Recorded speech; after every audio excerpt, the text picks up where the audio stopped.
Kumbe nilichokihisi ni sawa eh? Yaani wamekupatia nguvu wasaliti wenzio ili muweze kumpindua Chifu Katele, si ndio? Kama umetafsiri kuwa mimi ni msaliti, ndio mimi ni msaliti. Haya, unataka nini? Mbona unanifuatilia?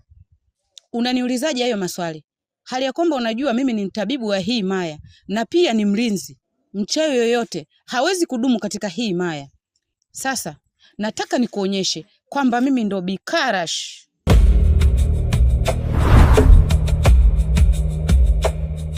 Yaani umepewa nguvu kidogo tu, unataka kushindana na mimi? Umesahau kwamba mimi mtabibu na mlinzi katika hii maya? Wachawi wote hawezi kudumu katika hii maya, na unalijua hilo. Kwa kuwa umepewa nguvu kidogo tu, usaliti hii maya. Leo unazichukua nguvu zako.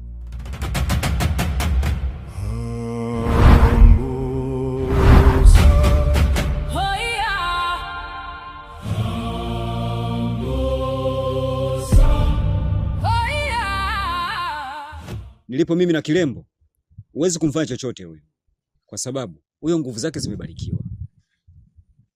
Alafu unavyosema huyo ni msaliti, wewe ndo wa kwanza msaliti, kwa sababu vitu vingi umevifanya kuwa siri, na una siri nzito sana ya machafu ya chifu. Nyinyi naona sasa mnataka kunipanda kichwani. Sasa ngoja nikuonyeshe.